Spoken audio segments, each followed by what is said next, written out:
Why isn't it letting you in? Do you block YouTube here? Now I watch it all day on YouTube TV. Okay, well, it's recording anyway, so yes, I will take attendance. Craig Leggett. Here. Michael Biddle is not here. Brian Campbell, not here. Mike Wild, Here. Dave O'Brien. Here. Okay, 3 out of 5. All right, so you want to start talking about it? Tom, on the, where do you want to start? On the wetlands, okay, be glad to. We took a look at the delineation that Northeast did just recently this year. And as you can tell from the map, we had to blend it into the original delineation because we didn't have Northeast go through the entire site.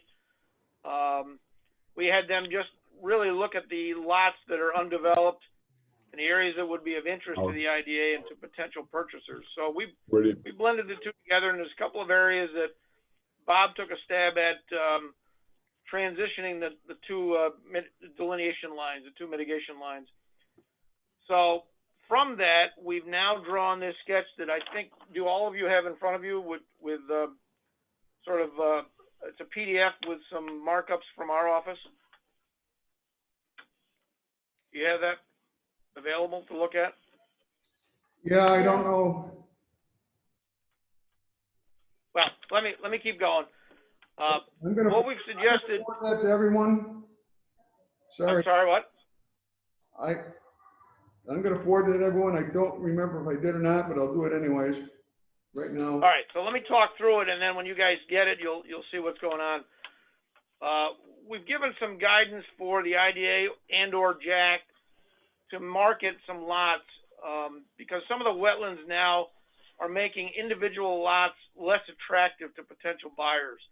So we're suggesting that maybe Jack wants to market combined lots or massage the boundary lines a bit to make it more attractive to buyers. Having said that, the IDA doesn't have to do anything right now officially, meaning we don't have to adjust boundary lines. But as Jack markets these lots, we could go then to the county, well, the town first, and the county, and massage those boundary lines as needed to make the marketable lots that Jack sells. The other aspect of this is some of the wetland areas, two in particular that are highlighted on the sketch that we provided, expanded an area significantly, and they really encroach on some of the lots and near the corner of Ferguson Lane. And these lots are really not marketable in their current configuration as individual lots. So they can be combined as Jack may see fit to market them, or we can actually go back to the core and see if we can add them to the mitigation area and maybe benefit other developers in this watershed or as far and wide as the core would allow. So that would be an extension of what we tried to do 25 years ago, was build a mitigation area to help other projects locally. And maybe the core would be amenable to that. I don't know. So I don't know if I confused everybody with what we were talking about, but two concepts there. We can adjust lot lines as needed to make them marketable, and we may want to go back to the core and ask for more mitigation area that we can market, that we could sell or use to assist other developers in the area. Okay. Mr. Chairman. Mr. Biddle? Yes, sir. I think it's worth asking the question to the court, because what do we have to lose? I'm probably not the most positive and optimistic that they will, but at least we'd have an answer and it wouldn't be hanging out there. And Mr. Jarrett does a fine job communicating and reaching out to the court. And then we know either way we can at least delineate and have marketable properties if we can't do anything with the court. That sounds like Mr. Biddle speaking, and I appreciate your confidence, but I may or may not be the right person to do it. Well, who would do that then, sir?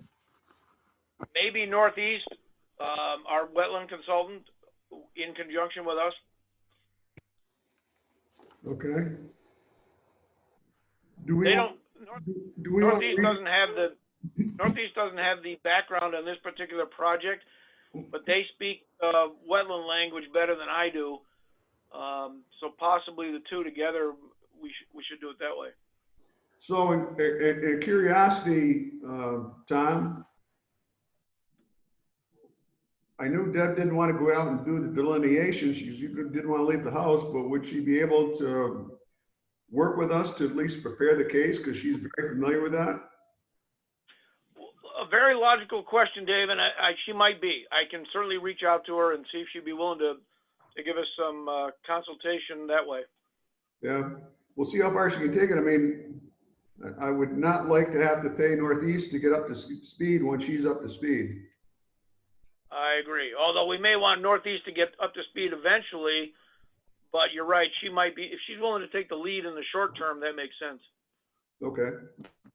Is there any possibility of, now I'm going to step back, somewhere, someplace I was reading, and I can't remember what it was a part of the issue with the wetland caused was a berm that was plugged. For drainage, it wouldn't allow For drainage, wouldn't let drainage out of there. Is there a way to look at, see if you can improve the drainage to drain that? Well, interestingly, there's a berm along the north property line which protects the Kelly farm. That berm was actually built there to restore original drainage characteristics and create the wetland, the constructed wetland that we needed for mitigation. What happened along the way is we had muskrats burrowing into the berm, and they created a hole and allowed excess drainage to go across the Kelly farm. And Mr. Kelly brought it to our attention that it was a problem, and he was getting flooded out. Okay. That berm was corrected some 10 years ago, and I've not heard of any problems since then. I haven't walked the berm myself in a couple of years. I know Deb walked it recently. I think she walked it a year ago. But I assume that it's not a problem now because Mr. Kelly has not brought it to our attention. Now, when Connell was up there, he mentioned that somewhere up in that logging area on the border with the farm, there was a stream that was blocked. The water was backing up into our property because it was blocked. Now that I'm not aware of. Maybe we need to talk to John Connell about what he's referring to. That may be a different location. Okay. Mr. Chairman. Yes. Maybe back there, further east from what we did. Mr. Jarrett, it's Michael again. Is there anything that we can do to mitigate the increased size of the wetlands for the future? Anything we can do legally to stop it from growing? Going forward, fill the lot. Yeah, really what was intended originally, and the lots never moved because of economic conditions and other factors, was to fill the areas so that they would be above the future water elevation, the future wetland elevation. There was no intention of raising the wetland elevation beyond what was originally out there before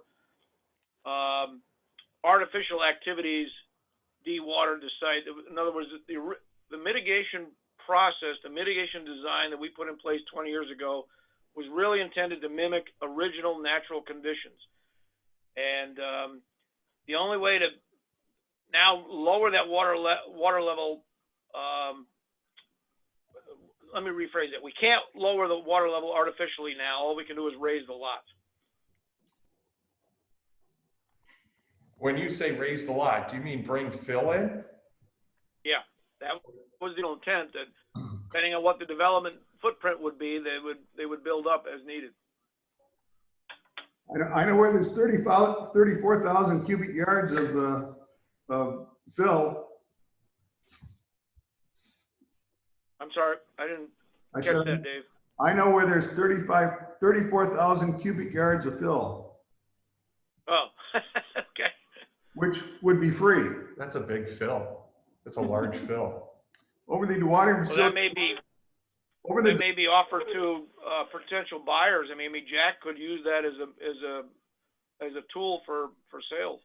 Over in the dewatering facility, when they dug out the ponds, they were going to fill them in, so they just piled it up there. And now, since they're not going to reclaim return the site to normal, or to what it was originally, that's sitting there, and there's probably a 3-acre lot that would be recovered by getting that fill out of there. But the problem is that it's not real good fill. Not bad, but it's not real good fill, and people don't really need it, don't really want it or use it, and the cost of trucking it out is substantial. What's your definition of not real good fill? Wouldn't be topsoil. It But it's does, not contaminated. it's got rocks in it. There is no wood or anything in it. It's not that, it's just not good soil for topsoil or upper layer. It would be strictly fill that you want to fill in and cover over with topsoil or something else.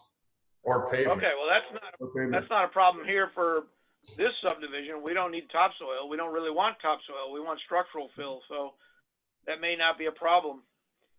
Yeah. That may be a good thought.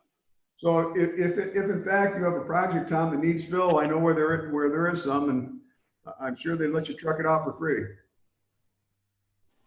Yeah, maybe Bob lives in Washington County. Maybe if you give us an idea of where that is and if there's access to it, maybe Bob could swing by and take a look at it and see, if it looks really feasible for us.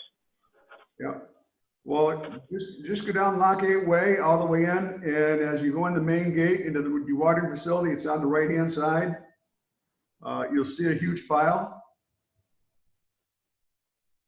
It's Okay. right there. Just if you go down there, just stop and talk. There should be a guy in the trailer there. Just stop and tell them that you've talked to me and that that I've said you go down and take a look at that pile. I think that might be worth it because if it looks like decent fill as you're describing, that could be an attractive option for purchasers. Yeah, good. Tom, this is Jack Kelly. Good morning. Hi, Jack. First of all, I really like your creative concept of developing a wetland mitigation area. I do have a question and an observation, and maybe your experts there could answer, or maybe Deb, is that the areas that you got shaded in blue, they're already wetland. So I don't think the Corps is going to accept that as wetland mitigation area.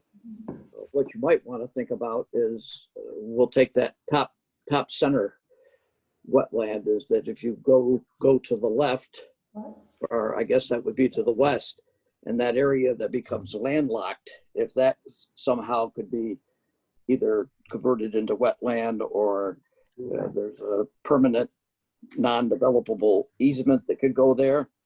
And the same would be down at that other wetland, if you could pull the boundary over to Ferguson Road and say that we're going to prevent any future development from occurring in there. You might get credit for that acreage, but I don't think that they're going to accept those two areas as wetland mitigation areas because it's already has wetlands in there. Well, they're not official wetlands. They're not designated. They're not earmarked as wetlands. They've been delineated as somewhat wet, partially wet. I've expanded it even to the areas of the lots that are not technically wet. But they're not official wetlands right now, so that would be a negotiating tool with the Corps. Okay. Okay. So it might be worth Tom having a conversation with Deb and see if we can set up a conversation, see how we move forward with this. Yeah, exactly. Okay, that'd be really good. First step is I'll see if she's willing to assist at the moment and see what her condition is and her family's condition is, and if she is, we'll initiate that. Any of you like to participate in that, or do you want us to just report back with that progress? Just report back with your progress. I mean, if you got a meeting set, I'd like to listen in. Okay. Anyone else is? All right, we'll start there. We'll go from there. Okay. Dave, just one question.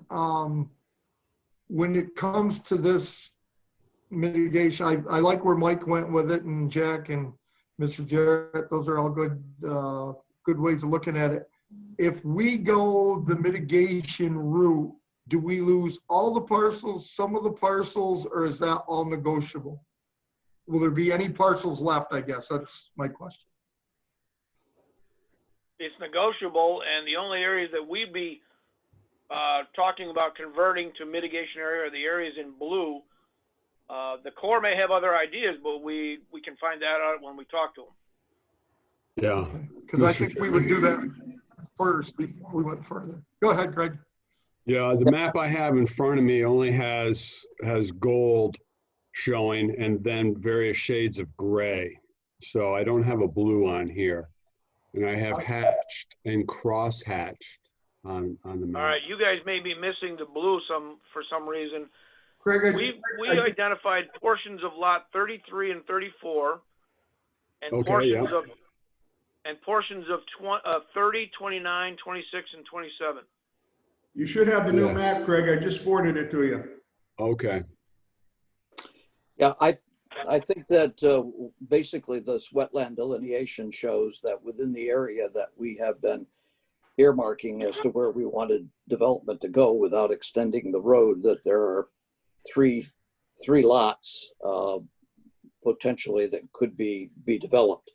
You've got lot 3, which is up on County Line Road, which is the one that Nolan and that I guess we're very close to getting a contract on. And then there is 2 lots, or actually 1/2 of 2 lots that could become a new lot under Tom's definition of maybe redrawing boundary lines. There's 2 lots that are available on Casey. Other than that, pretty much everything else up along Ferguson, you might be able to get a small building on the lot that's on the elbow. But I was pleasantly surprised, and Tom, I think you were too, that the lots on the south side of the proposed future Ferguson over to where it turns and goes north, those, well, actually the lots along the extended boundary line for about maybe 500, 600 feet in look like very good developable lots. And that may be something that we would maybe want to rethink our concept of looking at what the cost would be to extend the road 500-600 feet to pick up those lots,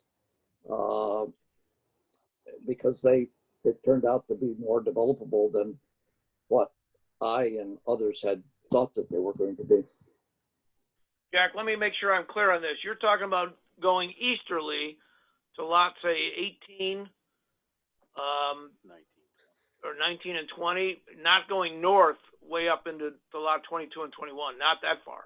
No, just stay within the area that we asked the biologist to delineate. I was pleasantly pleased to see that really we don't have any wetlands over there that would impact development.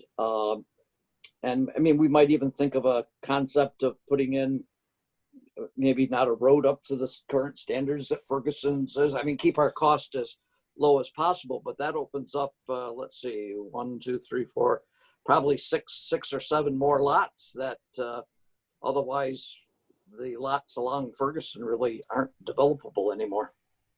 Oh, you're absolutely right. That corridor there is a little better than what we expected. Now, the fill that Dave's identified could be used as a road base with some fabric, potentially, depending on the quality of it. When Bob takes a look at it, we could make that assessment, and then maybe that's something the IDA wants to pursue. And actually, that could create one big lot for that opens up a whole new group of companies that you could go out after that needs 10 acres or 9 acres or something or other, where maybe you don't have to build the road, that their entry point is down there by where the blacktop ends. It just adds a lot more flexibility as to what we were originally. That goes back to the original concept: is let's not develop the road any farther when you have to, and let's sell a large lot to the east or north. Well, revisiting that concept makes a lot of sense. Yeah, but I think it makes an awful lot of sense that if we had somebody with a bulldozer and had some of this fill, you really, I tell people you can't sell a Lincoln unless you have a Lincoln on your lot. You need to blow in a road in there so that you could at least bring people in there so that they could take and eyeball what you got there. Okay. Yeah, absolutely. Mr. So, Riddle? Yeah, Mr. Chairman, Tom, maybe you could help me. the Ferguson Lane ends, and Mr. Kelly talks about extending the road. On the map I have, which is really small, is that where Ferguson ends? Yep, Okay, keep going. and that continues. These are the lots he's talking about here. Oh, those are the lots? Yep, Okay. What's the dashes? There's little tick marks. Is that elevation?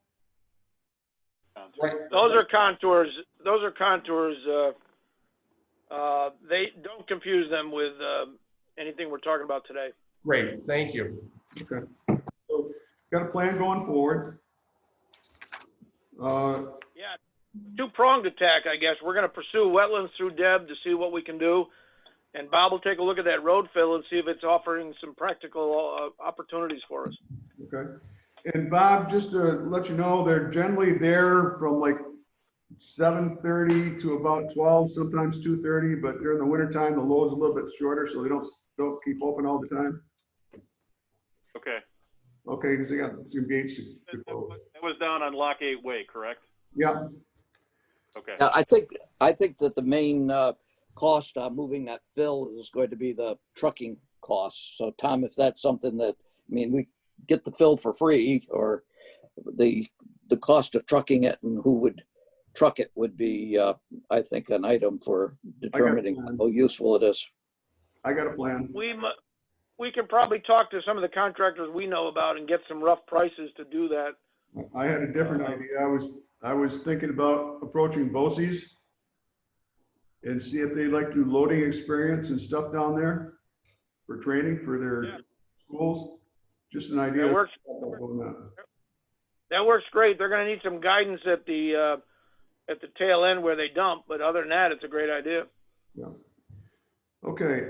Or maybe they might even want to have some grading experience up on the site. We need to move on to different topics. We've got stuff on our plate today. So thank you for that. Potential All price. right, you all set with us? You all set with us? No. Okay.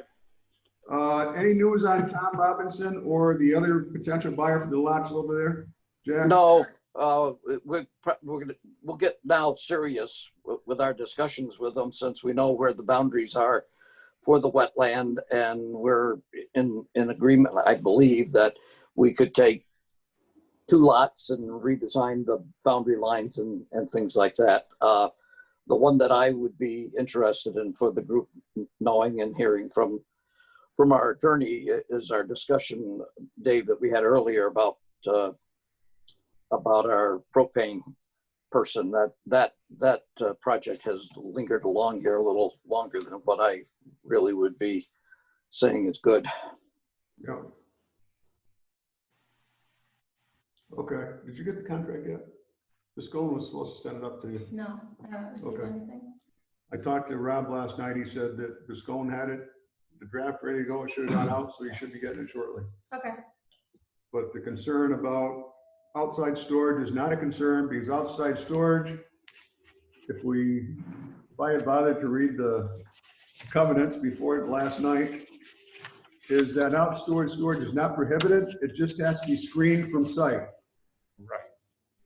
And the other thing is that what they're putting in is a fuel distribution center. It is not a outside storage, it's fuel distribution.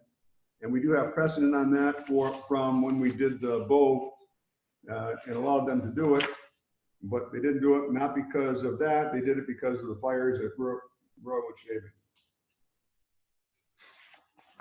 And they didn't want it to blow up for some strange reason. I would have liked to see the fire. No, I'm just kidding. Second thing is that, Mr. Chairman, before you move on, if I may, I have a question for Tom. There does appear that maybe we could get a small lot along Ferguson there where the elbow is. Is there any way you could do a calculation and determine what size building we could potentially get on there? Would it be 5,000, 10,000, or with the new configuration that we have there? You're talking about in lots 31, 32 area? The map that I've got here as Too small? well, hold on just a second. I'm maybe trying to blow it up, but it's just The northwest above. corner, the first bend there in the northwest corner of that bend. Yes, yes. It looks like that only a small corner of Interestingly, that. under Kingsbury standards, we're not limited in building size, so we can go to the full zoning allowance for those lots. So we're not really constrained by building size. Okay, There's but no with, setback, how no about with setback to the setback? wetlands. Okay. So, How about, but Bob and I can take a quick look at that and refresh everybody's memory as to what size building we can put there. yeah, that's good. Keeping in mind the setbacks, I guess, from the sidelines and front lot and everything. You know, if we know what that size is, we can specifically market that piece of property. So that adds up and maybe gives us now three potential lots that we could sell. Okay. Yeah, we'll double check that and email it to you, Jack. Moving forward, I started this back in July and I finally got the answers that I was looking for. Is that the bridge on Lockgate Way, as soon as we take possession of the pieces of road, that will be going, I will sign a letter that goes to New York State DOT. That will become inventoried under New York State, something that I was told couldn't be done. But that will become inventoried and subsequently will be eligible for federal, state, and Marchicelli funding. So, you know, that's a good thing. It then comes to the decision process we have to take a look at, is that realistically, what is really needed down there to develop that property, it's been true with every single buyer who's been down there, is we need sewer. So what I think that we really need to really consider doing, and I don't want to take the time today, I'm going to appoint a committee to take this offline and look at this, is that we need to see if we can repurpose our NBRC grant away from doing the road so we can get the sewer engineering completed. And in parallel, work with EDA to see if we can get construction funding to construct the sewer. I've also talked with Village of Fort Edward late last night, and they have a project that they want to expand the sewer length, the sewer width and sewer capability on East Street. So there's potential we could expand the projects. We have a joint project between the IDA and Fort Edward to get grants to develop that sewer, solve some of their sewer issues on East Street, as long as they need to relay water lines on East Street also. So I think that's something we can do. I think we have an edge with the facility that being an opportunity zone, and we have Schumer's backing and Lisa's backing and a lot of other backing in federal to help get funded for that, which may help Fort Edward get the funding they need to complete their changes needed on East Street. So that's what we're looking at, and I think it's a good thing to look at and try and repurpose, because every single prospect we've had needs sewer, and they can't wait 2 years to do it. And in normal, and I'm going to ask this, Tom, is that to get sewer to that site, that's really considered the developer's responsibility, not the sewer district's responsibility. Is that correct? Normally, when it's within an existing sewer district, it's the district's responsibility. When it's outside an existing district, then it would be the developer or the members of a newly formed district, either one. It's outside the district. Mm-hmm. So it would be somebody else's responsibility, meaning new members of a new district or the developer's responsibility. Or, Mr. Chairman, or if they change the boundaries of the sewer district. Or if they're willing to change the boundaries of the sewer district. They are, but I think they would be willing to incur the cost of putting the sewer in. Yeah, that's the risk. Normally they don't want to do that. They don't want to burden existing members of the district with new capital costs if they're not going to benefit. Especially when there's no revenue coming from there until there's someone coming in. Correct. Okay, so I'm going to appoint a committee to do that, and I'll release those names shortly. And I'd like to get some other things. I also, yes, Mr. Biddle. Mr. Chairman, I just wanted to put out there to remind everybody, when is the road coming over vis-a-vis the bridge? Was that January or March? January. January, check. NBRC $600,000 grant, correct? Yes. And if we could move that, as you said, we don't know what the cost of a sewer system is. That's why I'm sure you're putting together the committee. But we need money, as you said, to do a market study, to do an outlay study of what it would cost, right? To put the sewer in? Is that what the grant money would be used for? NBRC was gotten to do two things. First of all, to be done in conjunction with a matching grant from EDA. Yeah. To do two things. First, the sewer engineering study. Okay. And bridge replacement. So we can already use some of it to do an engineering study, correct? We could, but we need to request to do that because the NBRC grant was conditional on getting the other grant. So we have to go back to the NBRC, and I use the term repurpose, may not be the right term. Sure. To get permission to use that for the engineering study. Great. We'll have to find a local match, but I think that if we partner with Fort Edward to help solve their issues, they'd be more than willing to help with the grant or with the matching part of it. So I think we can do that. I mean, they're really excited that we can do something like that. And then our plans would be to go to EDA to see if we get the funding to construct the sewer. And the market study's $50,000 or $60,000, do you think? By the engineering? Or the engineering, I'm sorry, the engineering study. $500,000.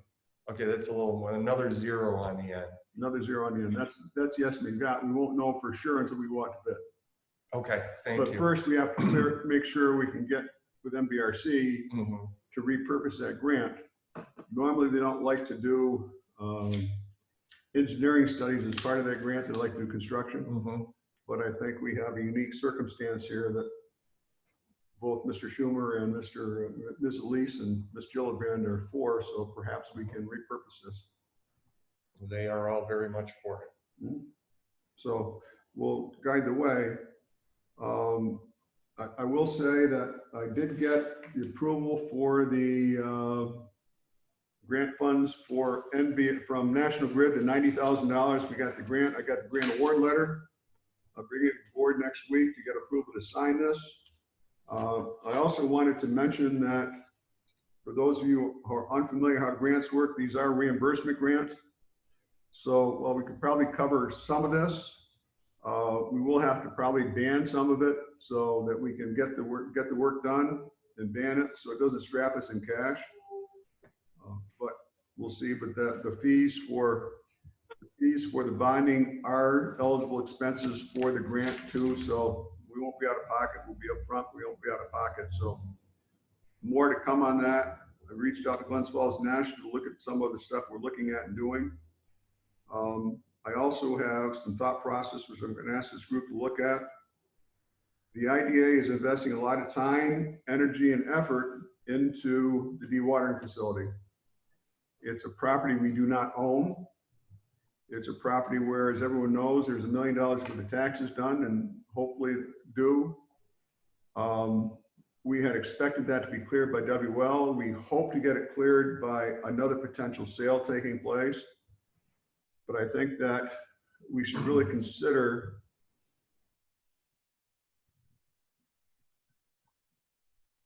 without getting into the weeds right now, we should really consider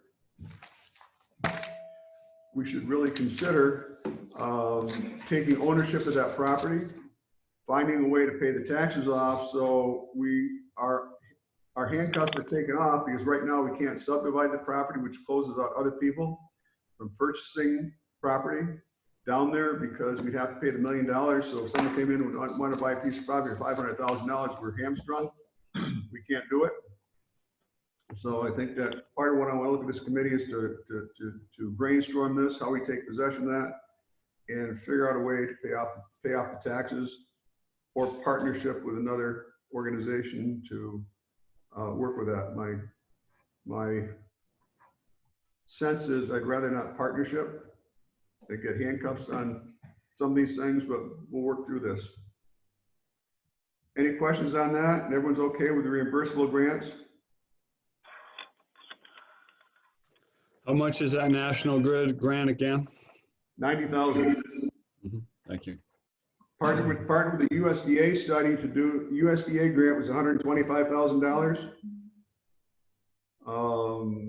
Just to be clear on the USDA grant, 99 came from the USDA. We have to come up with 25 or 26. Well, that's what National Grid's gonna do. Okay, but that's That makes it the match, yeah. breakdown of the 125. So yeah, we'll have a total of $199,000 to spend on the USDA marketing study. But I have a lot of faith in that property. We just got to get sewer in there because that's been the real issue with a lot of buyers down there. Any conversation on that? Okay. Thanks, Tom. Thanks, All Bob. right, thank you much. Have a good week, guys. You too. Watering Road purchase update. Excuse me, I gotta back up. Approval of the November 4th meetings. I need a resolution to approve the November 4th meetings. A motion, motion by Mr. Biddle, So moved. second by Mr. Wild. All in favor? Aye. Carried. Aye. Dewatering Road purchase update. I talked to John Davidson yesterday. He says in December, we got to get this done. He was going to talk to Mike O'Connor. And as Kara can attest, Mike O'Connor has been the thorn in the side on this. In what way? Just lack of communication? Not lack of communication, lack of response. Okay, okay. He lost his partner and he's doing all the work, and he's like any other attorney now, got a lot to do, but we'll put pressure on him. It's gone to bribery now. Man. I've like been bribing him with things. Oh, okay, gotcha. Okay. Okay, I will do the same. Sales and marketing, we're having a lot of things going on. A lot has been for reaching out from people and things in the paper. I have talked to the Post-Star about doing a article about the IDA. Would you like to join me when we do that interview? I actually would, yes, sir. Okay, thank you.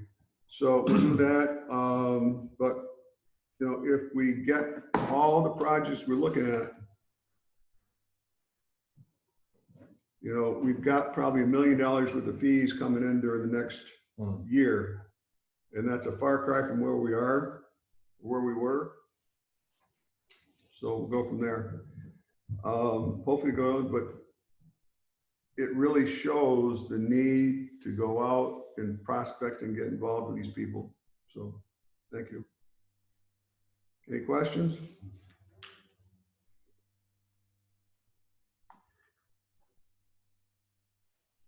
Ally. The training grid is in the packets. Since our last meeting, Ms. Sullivan was able to complete everything that was required. Show off. And basically what you see is solid red bars. I have no information. Anything that's just in red has expired. And that's it. Black is good. Okay. Talk about the grants. Any questions on the training? Please get your training done. ICC4, Ally, would you pick up on this? Yes, I am having difficulty collecting taxes for this particular project. They're currently, now that we're in December, they're currently 6 months past due on their village taxes and 3 months past due on their school taxes. I reach out to them every single month with new monthly penalties, email, and then follow up with a formal letter. I never get any kind of response via phone, email. I get nothing, and it's very frustrating. I don't even get an excuse. Not sure what to do at this point. Now that we're in December, the village taxes are actually being rolled over into town and county with another additional 7% penalty incurred by Washington County. None of these fees have anything to do with the IDA, and it really doesn't look like it's going to get paid anytime soon. I had the same problem with them last year, which they did end up paying, but honestly, it was because they were refinancing and they needed proof of payment for taxes. I really don't think if they were refinancing, I would have got payment from them either. Just a little background, they annually save about $11,500 a year on this project. And last year in 2019, the IDA spent a little over $600 in correspondence trying to get them to pay. And that was out of pocket for the IDA. And at this point in 2020, we haven't hired legal to send them letters. But I really don't know what to do at this point. I know that they have they have an Article 7 filed. So they are challenging their tax assessment. And I don't know if that's the reason for the holdup. I believe that they are gonna have to come back to us for some requests with respect to this settlement that they're putting together.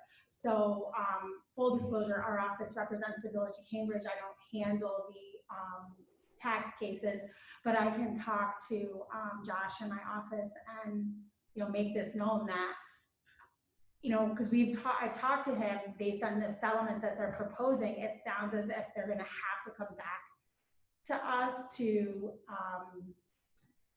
see if we will restructure our pilot to go along with the settlement. And I mean, obviously, if they haven't been, paying their taxes, we're not going to be interested in any sort of amendments, I would think. So help me clarify this. If you have a pilot, they've agreed to the terms of the pilot for 10 years. Right. It was my understanding that in our wording, they couldn't go back and grieve those. They're grieving it because this particular pilot doesn't have a locked-in base value. And we changed all the pilots to lock in at a base value. So if they're So they grieving, can't go back to challenge. They can challenge the difference unless, so they can challenge what the new assessment is based on the new construction, and that's what that is, in my understanding, is what they're doing. My understanding of what they want is they basically want to extend out they're going to be coming up on a change in their pilot structure from, it's right now 50%, and they're going to come up on a change. This is the last year of that exemption, and then they'll be back, then they'll have to be at, I think they go down to 25%. They want to keep it another 5 years at the 50% rather than, and I think that's what they're talking about with the settlement. And I said to them, I said to Josh, I don't know how you're gonna come up with a settlement if they're not gonna terminate their pilot agreement, because we just have, ours is a contractual arrangement that we send out in accordance with the schedule. So unless you're backing into the numbers where the assessor has changed the total assessed value of that project to reduce it down so much, I don't know that the assessor is willing to do that. I'm not sure I'm willing to renegotiate the pilot. Well, right. I mean, that's what I said. I go, if you need us to modify the pilot, you've got to come back to the IDA for that. I said, if we don't hear from you, we're just going to continue to make those payments because they're contractual. We're going to continue to send those invoices because they're contractual. So following that story. What's the magnitude to Washington County when that gets reassessed?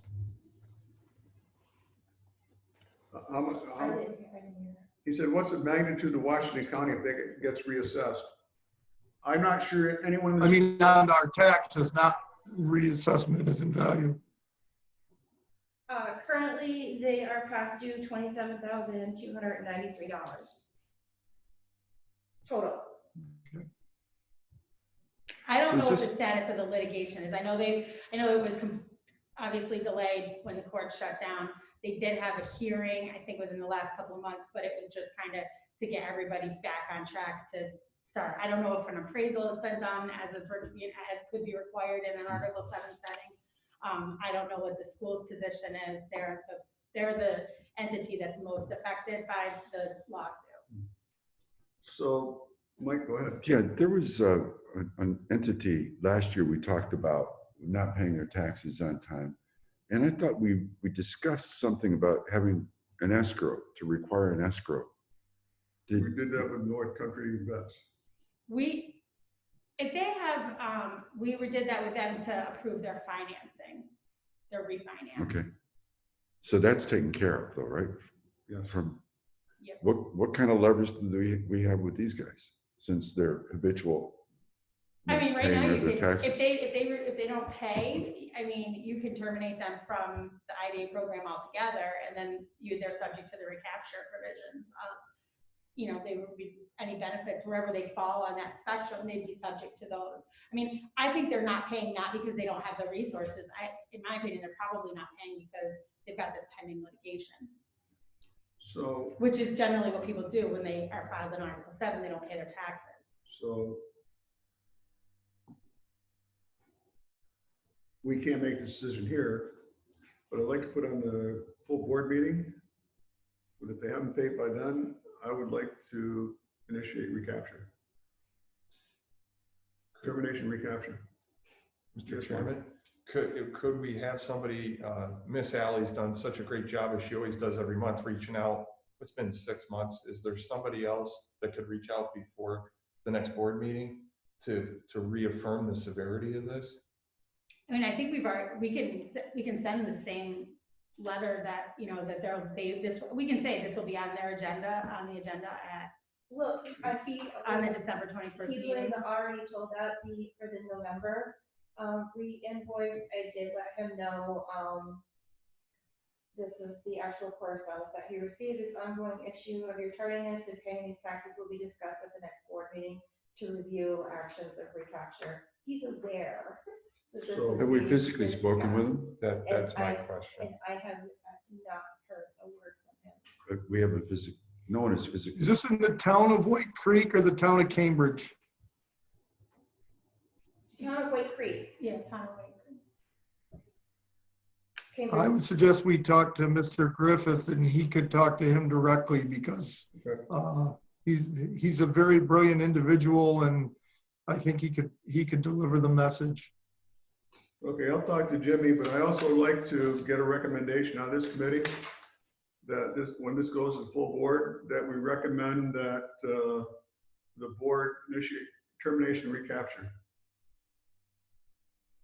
And we communicate that that's a recommendation to the executive committee going out there because we have so many problems with them, issues with them, that we initiate termination and recapture of this project. So it's not like they don't have the funds. They have the money. They have the money. Is it, what's his name? Remind me who ICC is? The assistant. It's the former Cambridge Hotel. It became a housing, elderly housing. George. Thank you. I think Jimmy Griffiths, I like what Mr. Supervisor Campbell just suggested. I think Supervisor Griffith would be the way to go there. I think we need a two-pronged approach. Absolutely. So Thank you, Mr. Biddle.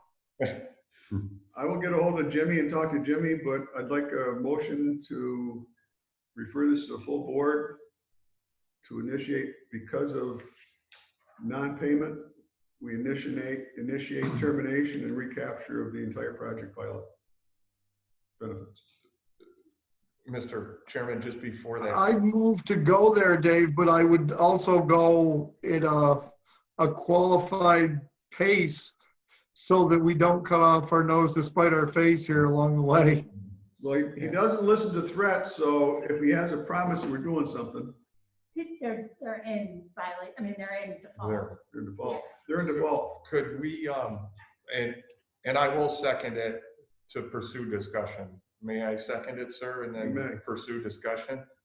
I would like to invite the gentleman to the next board meeting Mhm. and offer him that so that there's we do everything above board. We're very good at transparency and we should always hear his side of the story. Mhm. And at the very least, reach out to him. And if he offers not to come, that's on him. I agree. We will not be doing any in-person full board meetings. We've been restrictions. No, free as Zoom. No, I know, but I just want to tell you that Washington County said we can't have meetings there either. Okay. So everything's going to be Zoom from now on. So go from there. Okay. Mike, I'd like to add to that just a little. I think we also should look back at, first of all, the counties having to make the school, the towns, the village all whole. And the county also was the one that made this all possible to begin with. And this ended up going through our LDC originally. And then the money had to come back. It was a very interesting program the state had that they did away with. So basically our municipalities have been good to this organization to the point where they shouldn't be stiffing us at this juncture. They should at least be paying their taxes or pilots while this is going on. So I think they're trying to benefit 5 times over, and I think that's a little bit wrong here. Remember, that was that HUD grant. Community grant. Yes. That they actually got probably $100,000 relieved because of the way they pulled that crap with the community building grants. Oh. Is that they terminated them all. Yeah, there's a lot. There's There's a huge story here. $100,000 because they just forgave the balance of the community grant. I'm gonna have to check that, but I'll check with Al, but I'm pretty sure that took place. Do we know who's representing this? So I just wanted everyone to be aware that there's a lot more to this story, that for them to hold out on a pilot when they've been forgiven so many thousands of dollars, this is a little bit nuts. They could have kept paying the pilot while they're trying to figure that out. Yeah. Their attorney for the project was from Long Island, but they have a local attorney that's handling their tax lawsuit. Pat.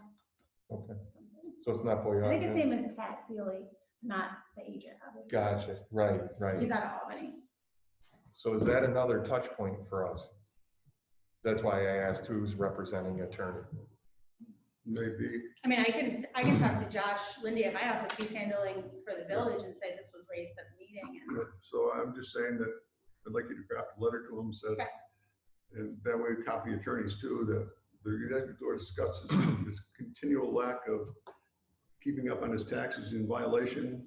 The executive committee has referred the matter to the board with recommendation we initiate termination of the project and recapture of all benefits. Okay.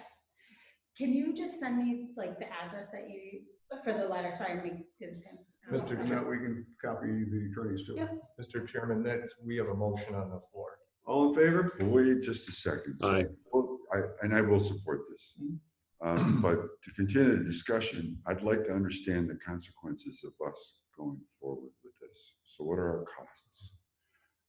What could we do? This is senior housing or It is. Assisted living. Assisted living. assisted living, right? So are we going to throw these guys sideways and they're just going to walk away?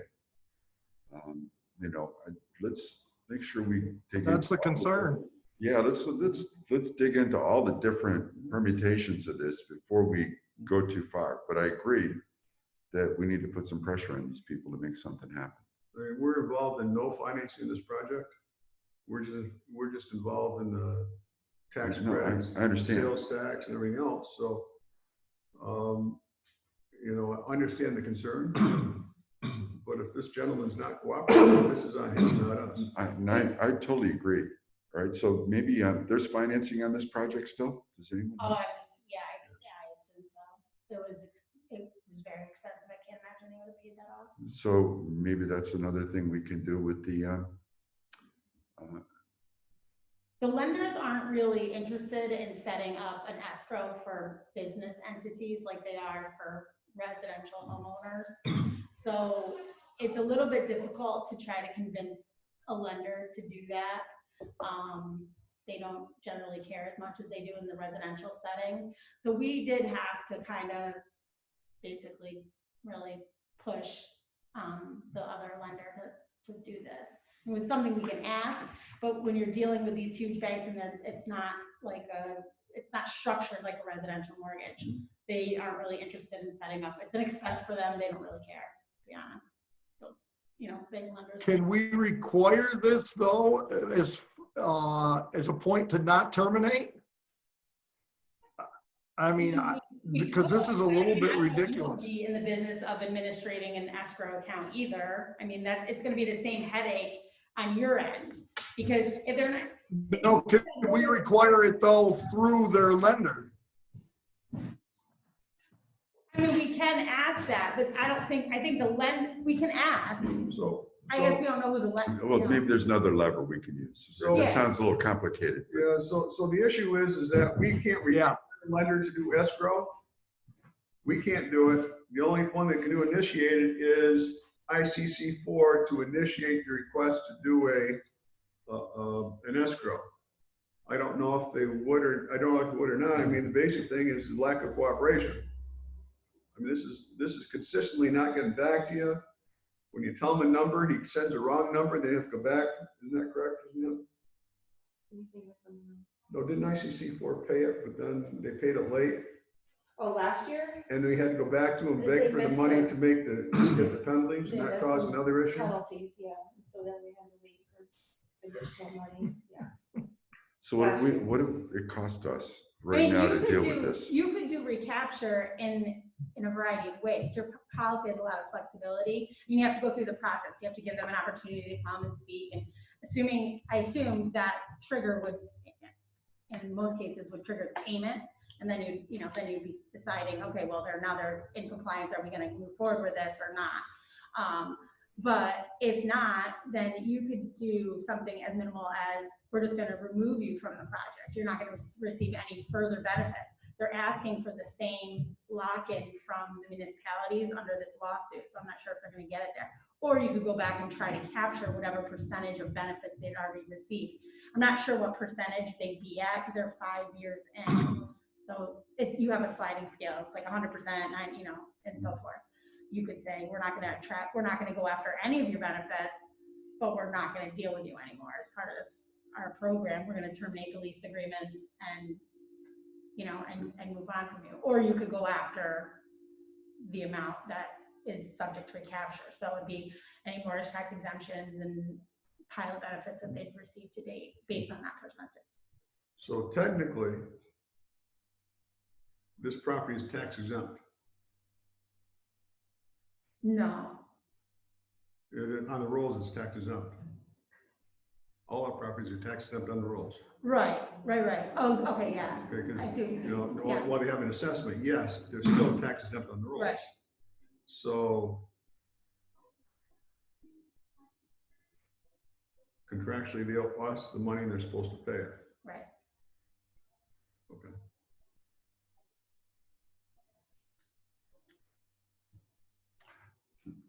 We'll talk about it in the board meeting. All in favor? Aye. Aye. Carried. Okay.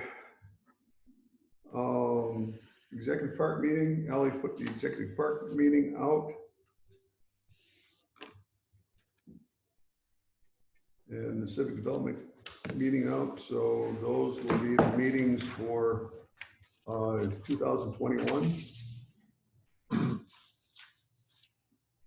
We'll forward this on to the board meeting for approval. Motion to forward on to the board meeting. with- Move it. Motion by Wiles. Mr. Wiles, second by Mr. Biddle. All in favor? Aye. Carried. Glens Falls Housing Authority. We need to talk about a couple things. There were some questions on the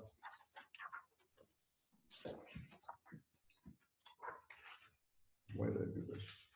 There's some questions on the fees, the soft costs. And I don't know if you got a copy. I sent them out last night. I don't know if you got a copy, but I got a copy here for you. Thanks, man. I haven't, oh, thank you, Rick. Take it. Okay. Old school, have to look with paper. Well, I didn't know they had it, but, Just want to make sure. Here are the soft costs.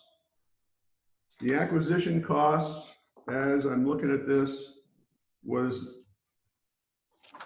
because The partnership is being established. There's a payment back to Glens Falls Housing Authority for the acquisition of that portion. Plus, there was a bond due, an old bond due, they had to pay off that bond. So that's in these figures too. Total construction. So just help me understand. So Glens Falls Housing Authority is getting a chunk of this money. Correct. Do we know how much it is? I don't know what the breakdown was, Okay, but they're getting a chunk of the money, plus the bond is being paid off. So essentially all that $15 million is going to Glens Falls Housing. so the Housing Authority has no further title to this property. No, they will have title the property through the JV development.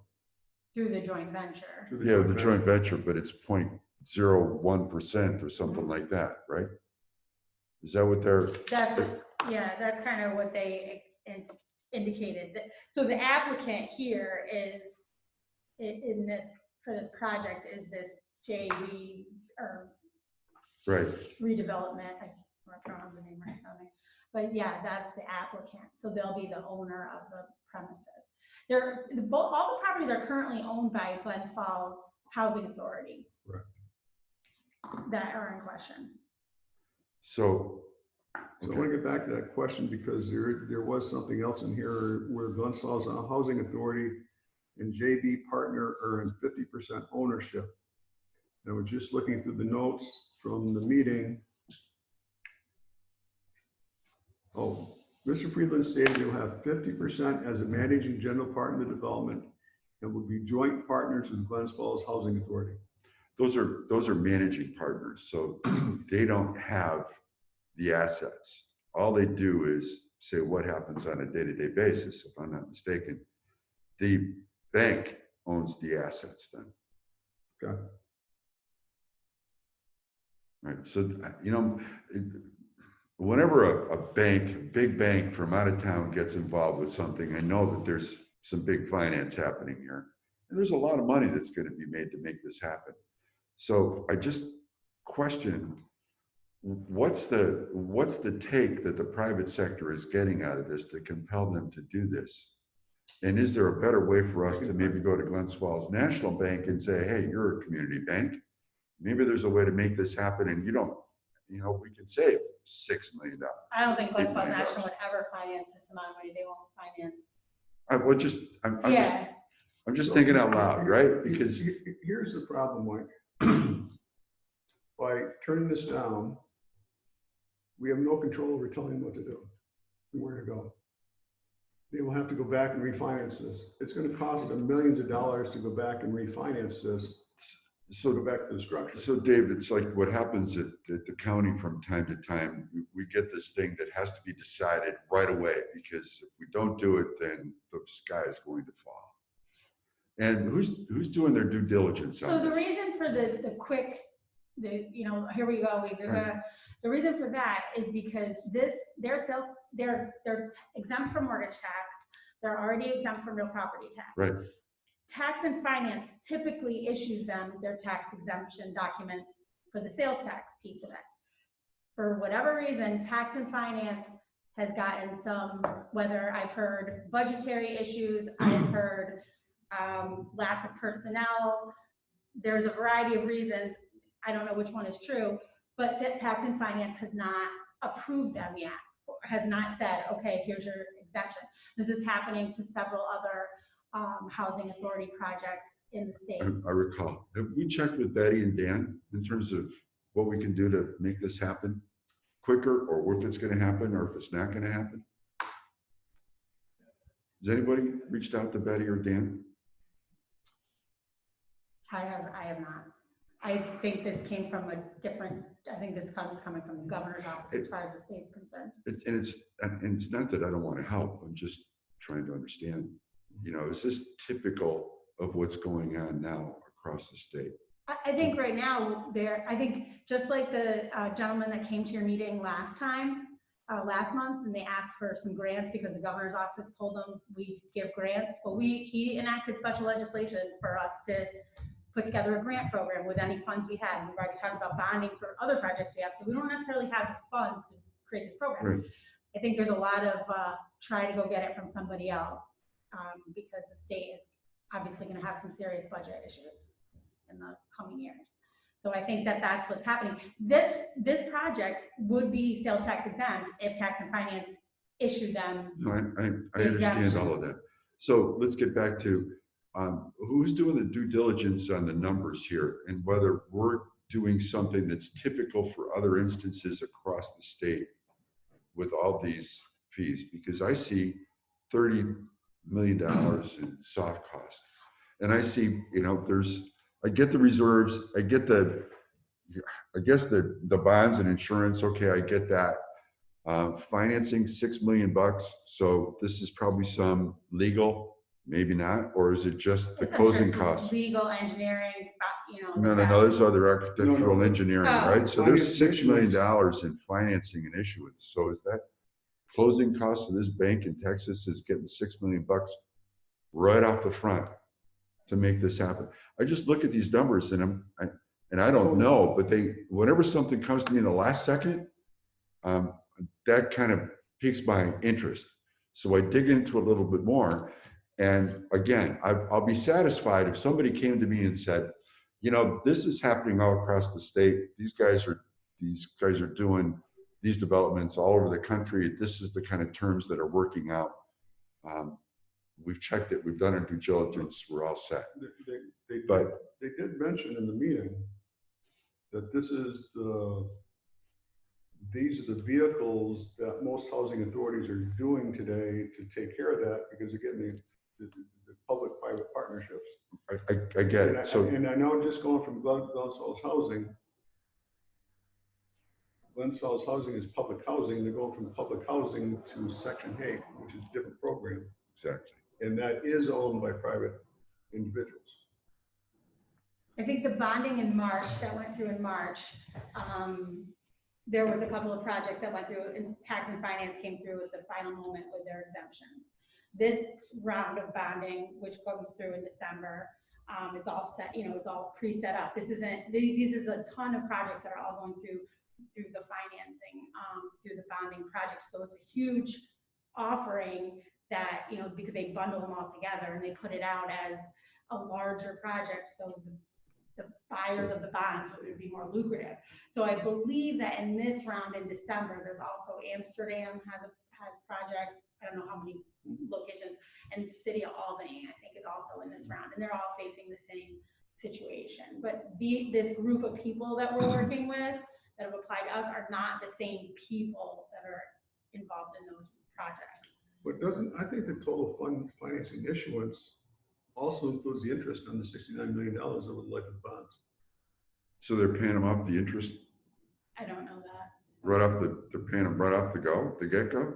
No, when they do the capital cost of this entire project, they have to factor in the interest for the bonds over the life of the bonds. So what we're talking about is public money. That's all. You know, this is my money too, just like it's all of our money, right?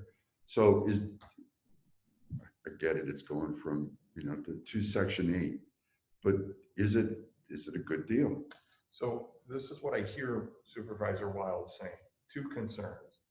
Is this the normal way that's going on across the state? This is what I hear you saying. So if I'm missing anything, you tell me. Thank you. Go ahead. Number one, is this now the new norm since Albany's not okay in these type of projects going to IDAs? I heard it on the phone the other day, and I'm hearing it from you that yes is the answer. Well, that's how we're understanding. That's our understanding. Well, if that's the case, the second one that I hear that I think is you're more passionate about, what I'm hearing in your voice is, I'm with you. I don't think you understand the numbers, and I don't understand the numbers. And with that, I don't think anybody here can answer those. So to help Mr. Wild, and I'm going to throw myself in there with my other twin brother, Mike, who can we ask about these numbers now that we have them? Who could we ask about these numbers for clarity? So I think Judy Calgaro can answer all those questions. Yeah, I think we can. Okay. And I'll set up a call with her. And we'll go from there. Is that fair? Oh, no, of course. Yeah. Of course. It's just, Because these are valid questions. it's the point is that we may be setting a precedent going forward with some of this stuff. Yep. And I just feel like we need to do some due diligence a little bit deeper, because I got this great presentation, but with the questions that I had, I didn't get clear answers. So I'm still to that point of saying, I need to dig a little bit more before I feel comfortable supporting this. And another part of it is, it's housing, right? For low-income people, right? So there's a bit of a pressure to just say yes, but we need to say yes in the right way, at least in my mind. So did I hear you, did I reflective listen to you? Yes, you and did think well. them both? Now, should you and I talk to Judy? We could do that, unless others want to jump in. Right, I mean, anyone's open, but does that sound fair, Mr. Chairman? Oh, it does.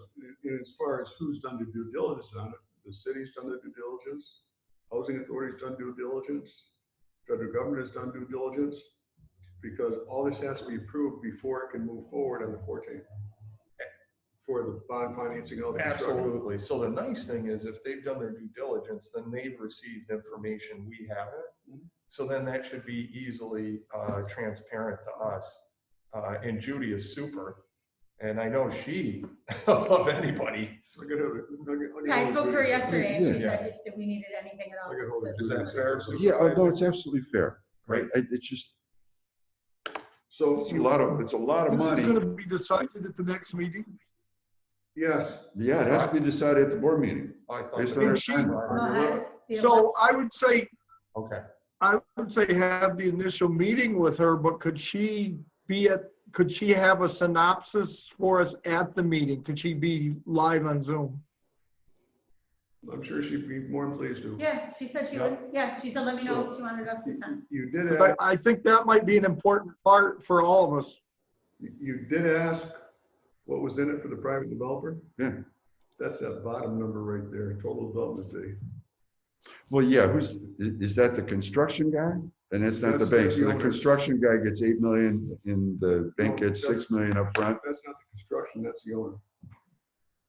Whoever this JD development property is, that's their Yes, sir. piece of the pie over, I can't remember, is it 20 or 50 years? It's, I don't know. it's a while. Uh, So Michael, you're asking fair questions. Well, And, thank you. and so the construction is second from the top. So all the construction should be in there. The finance and issuance, usually the financing isn't up front. It's over the life of the loan. It's just put separately. It's just to put the whole package together to add up to your 69. But that development fee is that, as far as I understand, it does go to the Yeah. managing. And the $6 million for financing fee, you're saying that's the payments over the term. That's what I believe we can. But- That's a bond cost plus the interest. Right, yeah. Yeah. Yeah, so they've got to say, hey, we need this much money, and then at this percentage, that's what the financing and issuance. But I think, let me go back to cash flow then, and I'm sorry for taking everybody's time, but from what I understand, all the residents paid 30% of their income, and then HUD Correct. or whoever pays the balance Mhm. based on the rate. So these guys have cash flow coming in. Mhm. Isn't that what's used to cover this financing and insurance and all this stuff? Isn't that the ongoing revenue stream to help pay Well, off? I understand where he's going now. I do understand what you're saying. What they have to identify for the project is what's the total capital cost. And the total capital cost is this number. Correct. How they're paid, it was not reflected here as the revenues is what you're talking about. Yeah. Revenues come in to help pay off those capital costs over the term of the project. Over the term of the loan. Yeah, Sure. Well, no, because some of these are the term of the project. Okay, you're right, yeah. The section construction eight, the section costs, 8 yeah. contracts Yeah. go for a certain period. And some of my knowledge is 20 years old, but I don't think it's changed much. But the term of the section 8 is the term of the section 8. That may be 20 years. After the 20 years and all this, their obligations to HUD have been taken out, they could take that private. Or they could renew the section 8 program.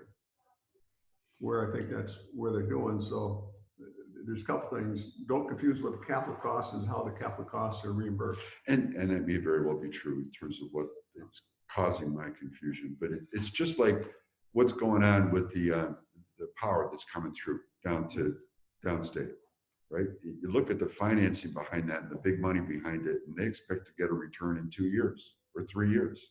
Mhm. Right? Is that what this bank is thinking too also, that they're going to get a return on their investment in 2 or 3 years? In terms of TDI and Blackstone, what they're gonna do is they're gonna finance it, I understand. and then they're gonna flip it. And they're gonna probably flip it to another bank. So they're gonna cash out in 2 to 3 years is the time, well, actually 4 or 5 years, 2 or 3 years after they start operations. So they got numbers there. They're gonna flip it. I don't know about these people, what they do, but, you know, Section 8 housing is And great maybe all I'm, the time. maybe I'm getting too much into the weeds. Yeah. Mr. Chairman, Yeah. I'm a guest, but you and I have talked about this too. I think we're missing a point here. The point that I see that Mike brings up and had brought up at the meeting is whether or not we are going to put ourselves in a position and be known to do it of being a last minute resort. If you need something really quick, go here because these guys don't look too deep. And I don't want to have that on my soul. So I understand your concerns, Nick. But this is really a very unique circumstance, and had they known that tax and finance wasn't going to do that, they would have been here a long time ago. As long as you're assured that. I told you, Bob Landry, we're good friends. I like him, and I think he's run a terrific operation. If we find that what he's saying is true, and I think it is, then let's move forward. But let's make sure that everybody knows why we're doing this. And it's, Barbara, it's also fair, right? Isn't that what it says? Barbara, It is, it's all, it's also fair, the questions that Michael's asking from a finance infrastructure, and I don't mean infrastructure of the project, I mean the infrastructure of the dollars. For us to know what we're supporting. And this is a little clearer than the other day, but I think there's one more level that would make myself and Mike more comfortable. Does that make sense, Mike? Yeah, absolutely. Okay. Just, I need a little bit more. And That's it. And Judy can answer those. Well, I agree with that, but I also think there is a certain amount of merit to the actual projects being done that we don't want to forget too. Absolutely. Yeah. But You know, it's- Uncle Nick, you brought up a great point. The thing that gives me good comfort here is we are dealing with people that have a long history of trust. Miss Judy, Bob Landry, these are upstanding people of the community. Yes. So I'm not worried about the trust level. I just need a little more information. That's it. And the big one that I'm going to be looking for, and I'm not sure where it comes from, is this typical in terms of the type of money that's being done? Is this typical in terms of what's going on across the state or across the country? And they should be able to help us Yeah, with that. You know, exactly. just to understand. But I've never seen numbers like this before. So I ask questions. Slow things down. Sorry, guys. well, I get a heart attack on some of these numbers myself too. But Yeah. So, okay. That's why we're happy to have you on the IDA, Mike. Don't start. Who? I have one question. Does the Glens Falls Housing Authority have a board of trustees? They must have a board. They must have a board. Yeah, I might something. look it up. Yeah, I was looking on their website. I didn't see anything for that. Because part of I'm taking away from this discussion here is there still going to be a local control over local housing? Or will it be all based on investment banks? And as long as Glens Falls Housing Authority has some authority in all of this, that should be useful. Yeah, they have, you know, Craig, they have management equity, so to speak, but not asset equity. So they can determine what happens on a day-to-day operation, but they don't own the property. Okay. The other thing that we have to discuss is fee. And I got some numbers I laid out here. Now I can't find them. Normally, our fees are 0.75% of the old-fashioned way, The total project, of the total project. the 69 million. 60, well, we'll talk about that in a second. I just want to get the numbers out, so, I can go to 0.74, I'd be comfortable with, Mr. Chairman. okay. Well, how much do we need to cover off the taxes on the dewatering? We're not going to get that much. Yeah. So anyhow, Kidding. you're right. Normally, when we look at what total project cost, and as I understand, their total project cost is $69 million. Is that what you see it? Yes. Okay. In their request or application narrative, they talked about, they thought the fees would be $141,000 at $69 million. It's probably somewhere in the neighborhood of 250. Okay. After seeing this, here's my personal feeling, is that we can't change our fee structure. I don't want to change our fee structure. I don't feel like going a one-off on a fee structure. I think that's unfair to all other borrowers or customers, should say, is that the construction costs are $35 million. Their hard costs are $21,760,000. So my thought process is that we go to the construction hard costs and figure our fee on that, which would be $130,000. Or we could conceivably cut that number a little bit, but I don't want to get known as the bargain people when you come in last minute and need help. Mr. Chairman. Well, I'll go where Mike Wild went. If they've got all this money up front and we don't know how they got it, why are we the ones not getting paid? I guess that would be my question. I actually looked at it and said, are the lawyers giving a discount, or the banks giving a discount, or the construction people giving a discount? And I know It doesn't look like it. So how much are they going to save over the life of this going through us? That's a part of it. That's the question. they're going to be saving Oh, in sales tax 1.5 million. Is that 1.5 million? 22 million? That's About 1.5. Okay, so 1.5 million. All right, so now the question number 2 is, sir, is if it was 0.75% on 69 million, that's actually 517,000. Well, no, because our structure is graduated, it's 0.75. Oh, right, and then 0.5, 0.5. and 0.25. I'm remembering this stuff when I was a kid. I think the chairman has the right point of view. That's my 2 cents. So, all right, if we followed it as per our guidelines, what's the number? Who cares? That's our number. Right, that's what I'm saying. What is that number? So which one of them? The one that's in our books, in our bylaws, what's the number? Our fee Yeah, structure, what should it normally be? What's the number, the dollar amount, if we? Based on the whole project. Yeah, based on, I didn't figure It's that got out. to be double the if 130 we or went through whatever. our normal stuff. It's got to be double, because we're talking 36 versus 70, so it's basically half. Do you see where I'm going? Yeah, it's If we double. followed our procedures and our bylaws and everything, what's that number? It's Is double. That's the number. That's what we should be at. Yeah, If we cut the total project cost and keep the same schedule, is that what I'm seeing, 130,000? Is that what this spreadsheet is? yeah. So if we double the 37,000 to 72 million versus 69, it would be twice that. You see what I'm saying? It'd be 260, so we're probably talking about 255. These numbers are driven off of that. There's 100 million. Are there? No, is that 100 million or is that 10? No, it's 10 million. which means then we're not starting at the same note. Do you see what I'm saying? All right, so there's 155,000 in it.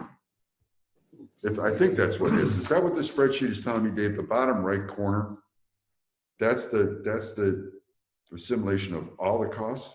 So I'll do that number quick. I'll get it in a second here. Thank you, sir. So then while Dave's doing that, I'm gonna ask, what would it cost him to get the variance from the state? Zero. Zero. Fair question. Let's call Betty and Dan. I'm I don't have an issue with that. We can do that right after this meeting.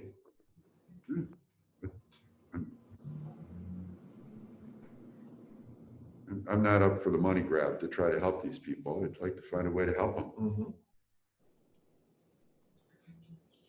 And if we can go through what normally the state normally does, even if they pull the trigger in the last instance, maybe they're waiting for it. Maybe they're waiting for us to do it. But I don't understand how it makes a difference to the state. The state should do it. And that's why. Because we're going to do it if the state doesn't do it. So how does the state gain anything by not offering this? That's why Ms. Kara said it could be a number of things, including shortage of people being up there. Because my thought process goes to that too. Why wouldn't they just do it if we're going to do it? Well, Ms. Elias also said maybe they're short people, maybe they're over. Yeah, that was one thing I heard. I heard it was coming from the second floor, wherever. I look at it's 200,000. 200,000 that would be normal, the normal fee. Fine, Whoa. Yeah. fine.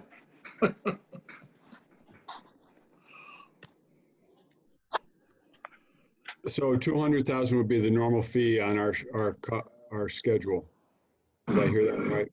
That would be, yes, But based on the 70,000 or 69,000. 70,000, but Okay. Okay.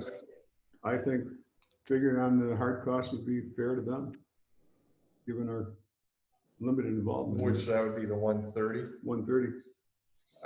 I really don't have an issue with that. I think Mr. Wild, though, keeps bringing up a good point about, has Betty and Dan been involved? I think Miss Judy Calogero would be the person to ask on that. So we can call her right after this. Okay? Because I know there's good relationships there as well.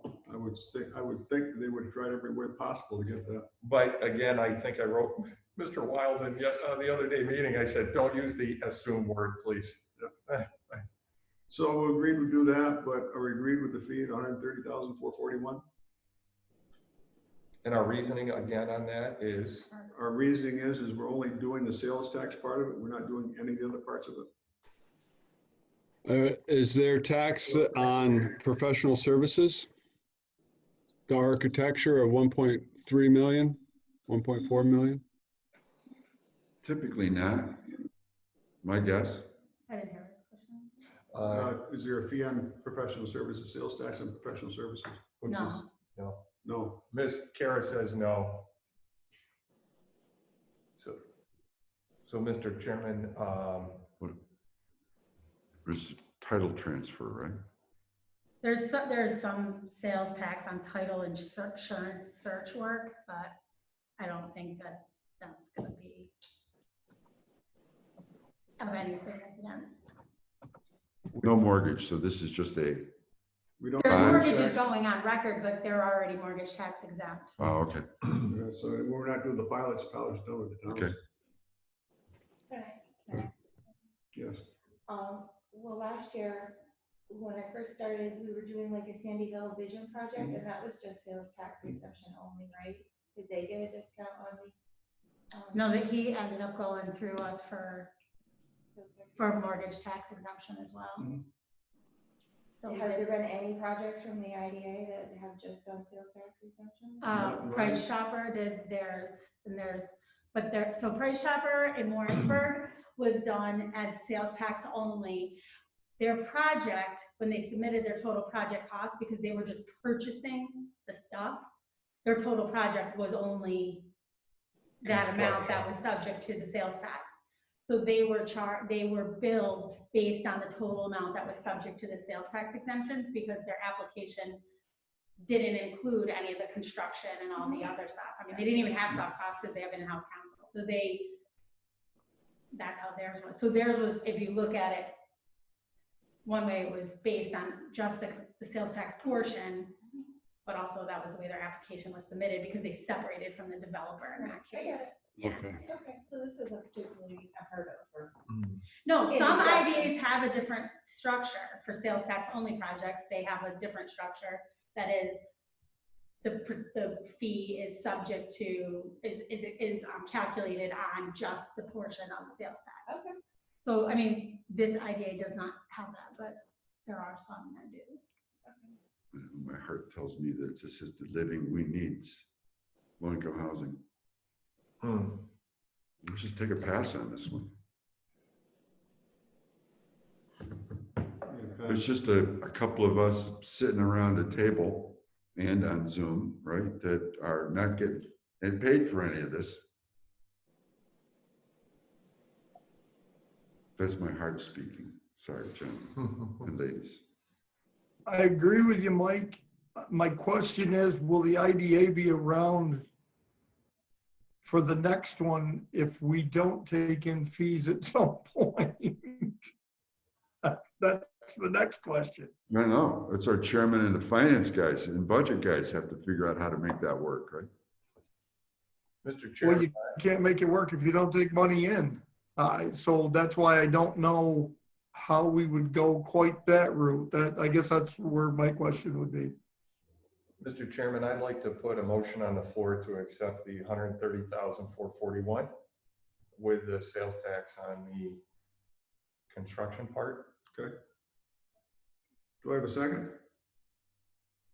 I'll second that just because Mr. Biddle decided he didn't want to hear my voice anymore. What? That, Second. brother, Okay. I'm gonna hear you for about 2 hours in about an hour. All in favor? Aye. We'll take it to the board, why not? Let's see what happens. Carried. Thank you. But we're still gonna hear from Judy, right? Yeah, I will try her right after we get done with the meeting. We'll do this, do it offline. Yes, so, but I hope she's at the meeting and can get this straightened out for all of us so that we feel a little better about this. Okay, thanks. Any other business come before the IDA board? Oh, yes, there is. We did receive the initial application for Fowler Square. We'll have to do it. Carrie and I will have to look forward to talk about doing it. We'll talk about this for approach, and then we'll get it to the board because hasn't been signed by them yet, and there's some information lacking that we need to take care of, but we'll take care of that, come up with a plan. Have you talked to any other Queensbury supervisors about this? Maybe we should. Queensbury supervisors? Yeah.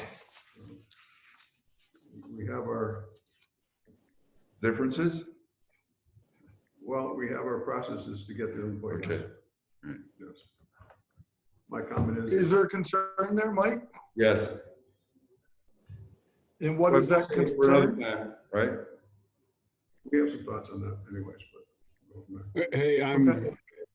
I'm sorry, I must have blanked out there for a minute. What's this about? Fowler Fowler Square. Square. Oh, okay. So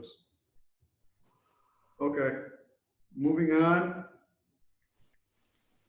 Any other come before the IDA board? Adjourn this meeting and open the CDC meeting. The only item on the CDC meeting was adopt the minutes. Was adopt the minutes? CDC, we have the minutes, the member training, and the meeting schedule. We don't have any payables? No, that would be the board. Full board. Take a motion to do the adopt the meetings moved by Brian. Do I have a second? Second. All in favor? Aye. Motion to move the schedule of the CDC executive part meetings to the full board. I'll make that motion. Motion by Mike, second by, Here. I'll second it. all in favor? Aye. Aye. Carried. Any other business come before CDC? Motion to adjourn? Motion to adjourn, we're adjourned. Thank you. Thank you. Everyone. Thanks, everyone. I know, it's snowing really hard. So, understand that on Fowler Square, Can hold on 1 second, sir? Just want to make sure we're off. we are. You well, boys and girls. See ya, Ampar. See you, Barbara.